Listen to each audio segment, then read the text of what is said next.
18h41, on se retrouve en direct dans Punchline sur CNews et sur Europe 1, toujours avec Louis Ragnel et Eric Revel. Nous accueillons Henri Guénaud. Bonsoir Henri Guénaud. Bonsoir. Ancien conseiller de Nicolas Sarkozy. Vous publiez ce livre à la 7e fois, Les murailles tombèrent, aux éditions du Rocher. L'actualité, c'est cette grande manifestation et tout est lié. Ce que l'on vit aujourd'hui est très lié à ce qu'il y a dans votre livre. La grande manifestation hier contre l'antisémitisme a réuni 182 000 personnes à travers toute la France. Est-ce qu'à vos yeux, c'était un succès ou est-ce que c'était un demi-échec ? Alors moi, je ne dirais pas que c'était un succès en termes de nombre, en tout cas. C'est-à-dire que ce n'était pas la marque d'un grand sursaut de la nation qui refuse l'antisémitisme et plus généralement le racisme. Pourquoi les Français ne se sont pas mobilisés, à votre avis ?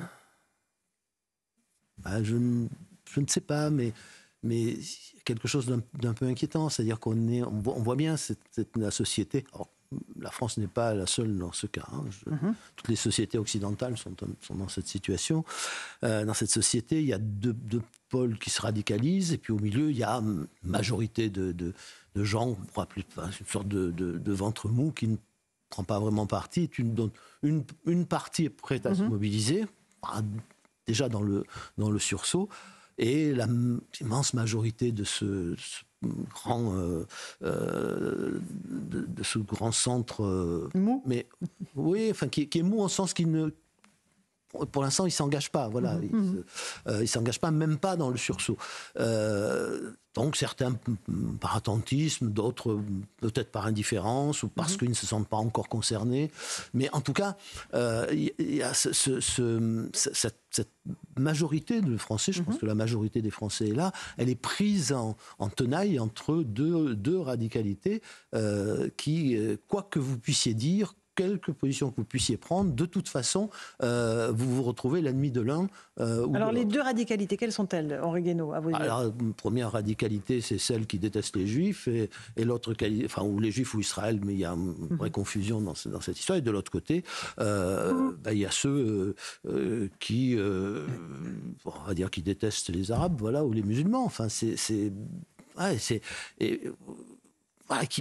donc il y a, alors on peut positiver, on peut dire il y a la cause juive et la cause d'Israël d'un côté et la cause palestinienne de l'autre, mais derrière il y a des choses beaucoup plus graves, hélas je trouve beaucoup plus dangereuses. Oui. Et irréparables. On en est à un point de non-retour, à votre avis, en France ou pas ?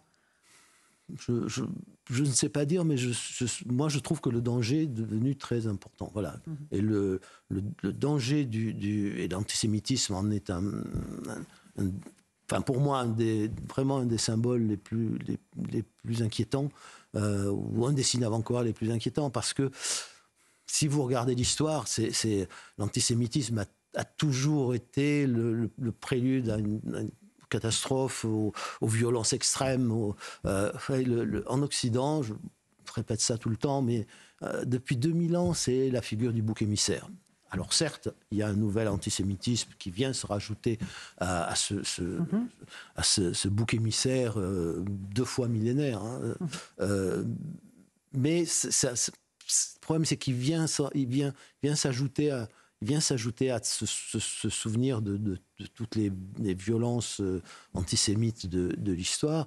Et il arrive dans une société qui est une société déjà fracturée, déjà affaiblie, déjà fragilisée. Parce qu'on oublie tout le reste, là. On oublie que cette société, elle est tenaillée, travaillée, minée par la colère sociale, par la colère identitaire, par la colère des ruraux contre des citadins, d'une partie des citadins contre les banlieues, une partie des banlieues contre les citadins. Enfin, voilà, on est dans un moment de grande fracture, et rajouter des chocs de ce genre par-dessus, c'est grave, et ça se rajoute aux chocs qui sont en train de fracturer le monde. Et vous dites que les responsables politiques actuels ont une responsabilité, passée aussi ? Oui, bien sûr, mais tout le monde a une responsabilité. Voilà, les responsables politiques plus que d'autres, puisqu'ils ont gouverné, mais tout le monde a une responsabilité. En fait, ça fait des décennies qu'on détruit les sociétés occidentales, qu'elles s'autodétruisent, qu'on laisse les uns les autres. Donc, que l'on soit des acteurs de cette destruction ou de cette déconstruction, comme on dit aujourd'hui, ou qu'on qu'on ait été indifférent au fond à ce qui se passait, jusqu'au jour où, évidemment, ces fractures, cette violence vous sautent à la figure, c'est une réalité. C'est-à-dire, donc, il y a une responsabilité collective. On n'arrive pas à une décomposition sociale, à un malaise social ou un malaise dans la civilisation comme aujourd'hui, sans que tout le monde ait une part de responsabilité, même si certains ont une part plus lourde que d'autres.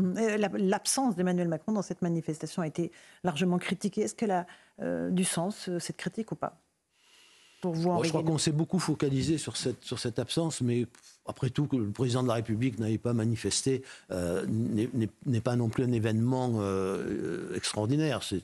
Certains de ses prédécesseurs y sont allés dans certaines circonstances, dans d'autres ils n'y sont pas allés. Je suis plus gêné par la lettre aux Français qu'il a adressée pour expliquer son absence que par l'absence elle-même. Ce qui vous a gêné, dans la lettre aux Français? Louis Dragnel. Mais ce qui me gêne, c'est d'abord, on ne dit pas je suis le garant de l'unité des Français, donc je n'y vais pas. Ça veut dire quoi? Ça veut dire qu'il y a d'un côté les antisémites et de l'autre les prosémites. Enfin, c'est curieux comme façon.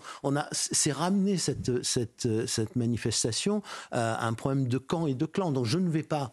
Je peux comprendre que le président ne choisisse pas un camp, mais justement, cette manifestation, son essence même, son esprit, c'était de ne pas s'enfermer dans un camp.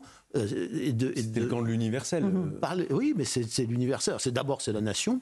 Ouais, et puis, c'est une nation fondée sur un universalisme qui lui est congénital. Enfin, voilà, donc vous parlez pas comme ça. Et puis, vous mélangez pas le conflit israélo-palestinien avec la question du refus de l'antisémitisme. Il faut dissocier les deux, pour vous? L'antisémitisme et la question de ce qui s'est passé en Israël? Mais bien sûr, cette manifestation, elle avait pour but de montrer que les Français s'opposaient à la montée de l'antisémitisme. Que vous soyez favorable à la politique d'Israël ou défavorable, que vous soyez plus ému, mais ça déjà j'ai du mal à comprendre, par les victimes civiles, les enfants, les femmes d'un côté que de l'autre, mais c'est dépasser tout cela pour dire il y a quelque chose dont nous ne voulons absolument pas, c'est de l'antisémitisme, et aussi d'ailleurs du racisme de façon plus générale. Et moi j'ai été frappé, puisque j'ai participé finalement à cette manifestation. J'ai été frappé par l'ambiance qui régnait. Donc, si vous voulez, c'est d'une part, c'est un demi-échec du point de vue quantitatif, mais du point de vue de l'état d'esprit qui a régné dans cette manifestation, j'ai trouvé ça assez émouvant. C'est-à-dire qu'il y avait là des gens de droite, de gauche. Enfin, j'ai discuté avec beaucoup de gens. Bon, il manquait des jeunes, il manquait certaines catégories de la population, mais les gens qui étaient là pour ça. Ils étaient là pas du tout parce qu'ils étaient, pour les uns, partisans ou adversaires d'Israël ou partisans du Hamas. Personne ne m'a parlé de ça. Personne. Les gens étaient graves, sérieux. Ils brandissaient pas des drapeaux. Ils brandissaient des drapeaux français, ils chantaient la Marseillaise. Voilà. Et ils chantaient la Marseillaise, mais tout souvent, ils ne brandissaient rien du tout, la plupart. Et vraiment, il y avait dans cette foule une gravité vraiment émouvante. Enfin, il y avait vraiment cette idée que, au-delà de toutes les opinions et de toutes les préférences, eh bien, il y avait un refus. C'est une foule qui disait non à quelque chose qui est quand même très dangereux et très malsain. Voilà. Henri Guénaud est l'invité de CNews Europe. Une question d'Éric Revel. Oui, Henri Guénaud, je suis très frappé depuis le début. La première question de Laurence Ferrari sur le succès ou le demi-échec de cette manifestation, vous dites lutte contre l'antisémitisme et le racisme. Oui. Vous dites il y a la cause des Juifs et celle des musulmans. C'est-à-dire que vous renvoyez d'une certaine manière dos à dos ce que peut-être vous pourriez appeler l'émergence d'une islamophobie en France et l'antisémitisme. Non, l'islamophobie, je ne sais pas ce que c'est. Je sais ce qu'est le racisme, mais l'islamophobie, je ne sais pas très bien ce que c'est. Il n'y a pas à renvoyer dos à dos. Là, non, mais à chaque fois qu'on vous parle d'antisémitisme... Oui, parce que l'antisémitisme, on l'a oublié parfois, ou on fait semblant de l'oublier. C'est un racisme. C'est-à-dire que l'antisémitisme, depuis le XXe siècle, c'est devenu une question raciale. C'est une question. Enfin, le XXe siècle a fait rentrer la biologie dans ce. Avant, c'était la religion, ce qui n'était pas forcément mieux. Enfin, on tuait des gens aussi au nom de la religion, mais depuis le XXe siècle, c'est devenu une question raciale. Voilà. Non, je vous pose cette question parce que le recteur de la Grande Mosquée de Paris, lui précisément, il a dit qu'il aurait fallu appeler à marcher contre le racisme. Marcher Marcher contre contre le le racisme. racisme. Et il serait venu dans ces conditions. Oui, mais ça... non, c'est pour ça que je vous pose cette question. Oui, mais... Alors. Je pense qu'il aurait, enfin, mon sens, mais ça, moi, je ne veux pas juger les uns et les autres. Il aurait pu venir malgré ça. Pourquoi ? Parce que en ce moment, ce qui explose dans nos sociétés, c'est l'antisémitisme. C'est cette version du racisme qui nous saute à la figure, mais qui est l'une des plus dangereuses. Pourquoi ? Pour ce que je viens de dire, c'est-à-dire que parce que elle risque de réveiller quelque chose que nous ne saurons ensuite pas maîtriser. Mais c'est quoi ? Mais c'est ça, c'est le bouc émissaire. Les sociétés en crise, elles cherchent des boucs émissaires. Depuis toujours. Donc toujours. Là, c'est le Donc, compatriote juif. Voilà, notre société passe, puisqu'elle est en crise, puisqu'elle est malade, parce qu'elle est divisée, fracturée, elle fabrique ses boucs émissaires. Chacun cherche ses boucs émissaires. Chacun trouve un bouc émissaire dans l'autre. Et là, brusquement, ressurgit au milieu de nous, de notre société, de notre civilisation, cette figure du bouc émissaire qui est celle du juif, 2000 ans de persécution couronnée par la Shoah. Bon.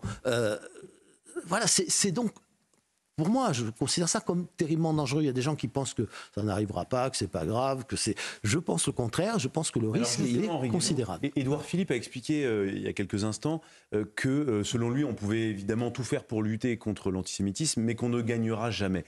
C'est un combat éternel. Exactement. On a l'impression qu'on pleure, on se recueille, on dit plus jamais ça, on fait des marches. Mais qu'est-ce que concrètement... Vous qui avez été au pouvoir à l'Élysée auprès de Nicolas Sarkozy, qu'est-ce que concrètement on peut faire pour lutter contre l'antisémitisme ?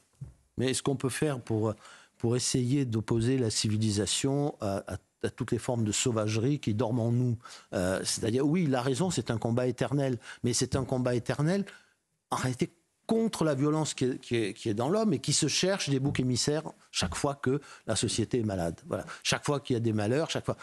Il se trouve que, encore une fois, le juif dans la société occidentale a été pendant 2000 ans la figure du bouc émissaire. Et donc ça c'est en nous, mais c'est anthropologique. Alors chez nous, c'est la figure du juif. Ça l'est devenu pour beaucoup dans les pays musulmans. Ça l'était de moins en moins. Comment chez nous, vous dites chez nous, c'est la figure du... Enfin, l'antisémitisme dont vous parlez, historique, qui était essentiellement à droite, aujourd'hui, il n'existe quasiment plus. Il faut arrêter avec ça. Il n'était pas essentiellement à droite. D'abord, il date d'une époque où il n'y avait ni droite ni gauche. Vous avez été dans la société, mais aujourd'hui, c'est plus... On ne parle plus de cet antisémitisme-là. Aujourd'hui, c'est l'antisémitisme qui vient plutôt de l'islamisme. Oui, mais ça, alors on dit qu'il faut nommer les choses pour nommer un seul... Mais pour nommer un seul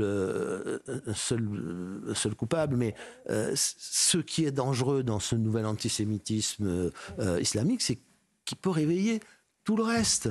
Encore une fois, ce qui nous menace, c'est au-delà même d'ailleurs du racisme ou de l'antisémitisme, c'est ce qu'il y a derrière, c'est-à-dire cette sauvagerie de l'homme, ce que viennent de vivre les Israéliens et à travers eux, tous les Juifs du monde.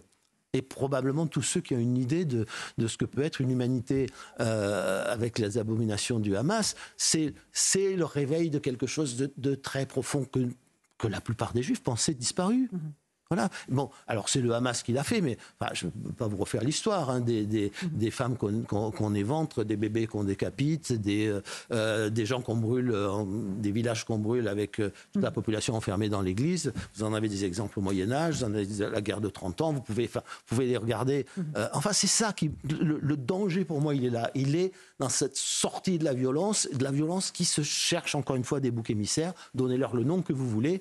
Je pense que là, avec l'antisémitisme, hélas, on a cet éternel bouc émissaire qui risque de revenir. Alors, il est majoritairement aujourd'hui du côté des islamistes, mais il n'a pas disparu. Oui, c'est une lutte éternelle, mais c'est une lutte éternelle contre nous-mêmes. C'est la lutte éternelle de la civilité, de la civilisation, de la culture, de l'éducation, contre cette violence qu'on peut contenir, qu'on peut endiguer, mais qu'on ne peut pas faire disparaître, et qui de temps en temps ressort, et quand elle ressort, quand on la laisse ressortir, elle dévore tout sur son passage. Voilà ce que j'ai trouvé, moi, comme état d'esprit. Y compris les démocraties, y compris peut-être l'identité française ?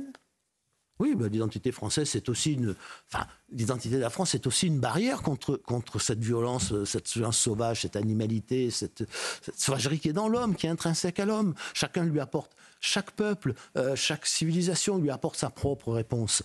L'identité française est pour nous une partie de cette réponse qui nous est propre. Mais bien sûr, elle peut disparaître. Qu'est-ce qu'on en a fait de l'identité française depuis des décennies ?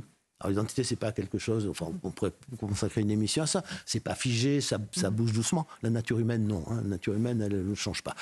Mais l'identité, elle bouge. Mais vous savez, Braudel disait les civilisations sont les personnages des personnages de l'histoire qui ont la plus grande longévité. Voilà. Eh bien, c'est toujours vrai, mais ça ne suffit pas toujours. Sinon, il y aurait tous ces massacres dont on parle, toutes ces violences de l'histoire, elles n'auraient jamais eu lieu. Elles ont eu lieu parce qu'à certains moments, nous avons laissé les murailles s'effondrer. Voilà. Et bien, la violence, elle ressort. À la 7e fois, les murailles tombèrent, c'est votre livre. Merci beaucoup Henri Guénaud, aux éditions du Rocher. Je recommande la lecture à tous nos auditeurs et téléspectateurs. Merci à vous de votre confiance. Dans un instant, Hélène Zélani sera revint pour l'information et